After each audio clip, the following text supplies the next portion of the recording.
Welcome to our channel. Thank you for stopping by. In this channel we discuss project management and all the topics about project management, certification and skills which you have to obtain in order to become a successful project manager. My name is Ernar Makishev. I am a PMP trainer with a great deal of experience in preparing PMP candidates.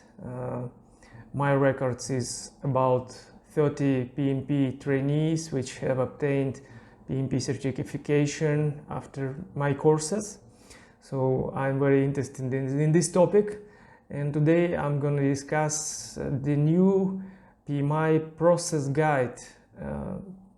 What's the name of this document? A process groups, a practice guide for process groups. It was released this week in October 2022. I will discuss why it is important and what are my thoughts about this. So let's dive in. You can find this document as well as all the other PMI documents on the website pmi.org, and I highly recommend you to obtain a membership since you are interested in this topic. Obviously, that's why we're here. That's why you are listening to this video up to this moment. So after you obtain this membership, which costs about, for the new members, is $139, and the renewal is $139. So, or I forgot. There is a difference of $10, so you can search online, and I will post a link in the description below. So why this practice guide is important and why I have decided to record a video regarding this topic. The problem with PMI and project management in general, that is constantly changing.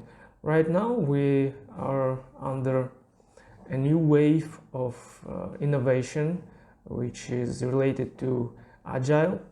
I know it's not a new topic, there are a lot of information online, but my idea is that PMI has developed in 2021 a new PMBOK guide, the 7th edition, where PMI has switched from process-based approach, process-based project management, to principle-based project management, which is partly due to this drastic change of way of working.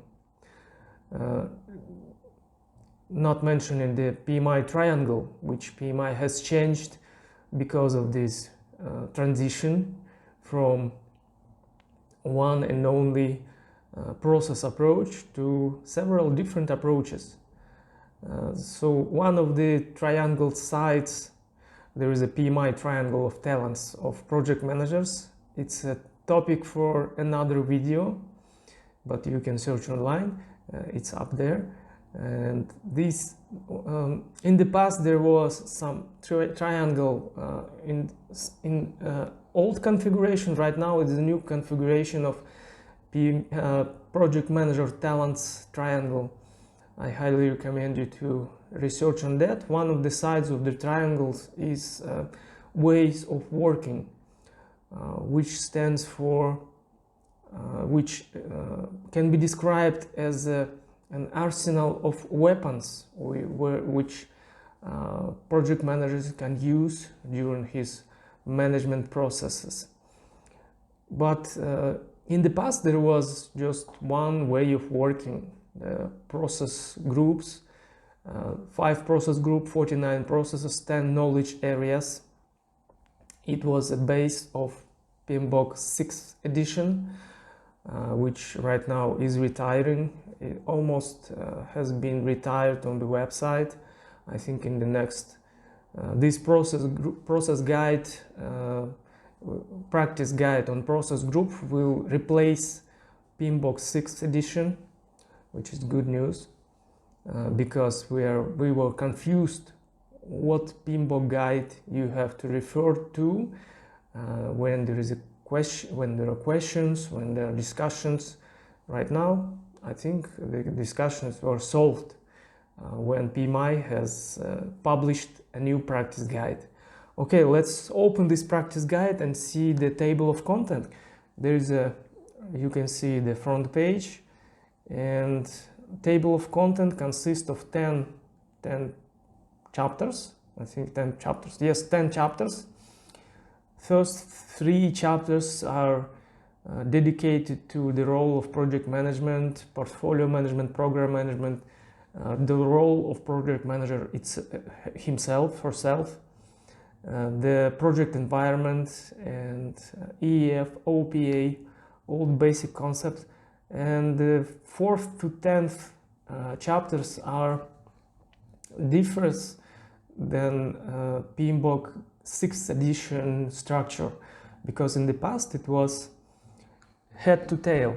It was, if you open the 4th chapter of PMBOK 6th edition, there are its integration. There are 7 processes, and you read these processes from head to tails. And here there is a different approach. 4th chapter is initiation, then planning, then executing, controlling, monitoring, and closing. And the last 2 chapters are ITTO, input, technique, tools, outputs. So I like this approach more than the previous one, the previous structure of PMBOK 6th edition. I think it's a step forward. I do not see the changes in projects, in processes. They are all the same. The process groups are the same. The knowledge areas are the same. So finally, there's some explanation on how to deal with PMBOK 7th edition, which has replaced the 6th edition. Current PMP exam is partially relates, partially use PMBOK 6th edition as a baseline, as a reference. There are many useful concepts and input, techniques, tools, outputs. And people are always asking, why do you use during your exam preparation courses, trainings, why do you use the obsolete PMBOK 6th edition? I think the question is explained by PMI. The PMBOK 6 is obsolete, but the process-based approach is not obsolete. It's alive, it's useful, it's legitimate, it's validated, so you can use it if it works for your projects. And the new practice guide has facilitated explanation. So thank you very much, PMI, for this explanation, clarification. And that's my rant about process guide and about practice guide on process groups. I hope you guys has enjoyed it, and see you in the next one.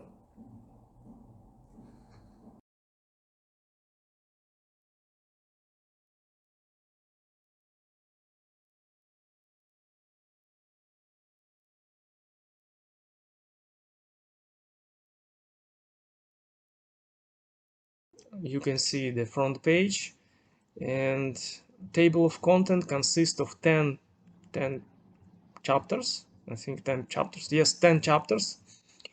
First 3 chapters are dedicated to the role of project management, portfolio management, program management, the role of project manager, it's himself, herself, the project environment, and EEF, OPA, all basic concepts.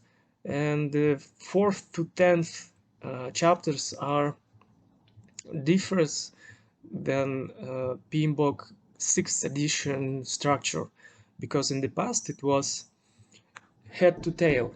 It was, if you open the 4th chapter of PMBOK 6th edition, there are its integration. There are 7 processes, and you read these processes from head to tails.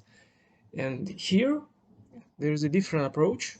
4th chapter is initiation, then planning, then executing, controlling, monitoring, and closing. And the last 2 chapters are ITTO, input, technique, tools, outputs. So I like this approach more than the previous one, the previous structure of PMBOK 6.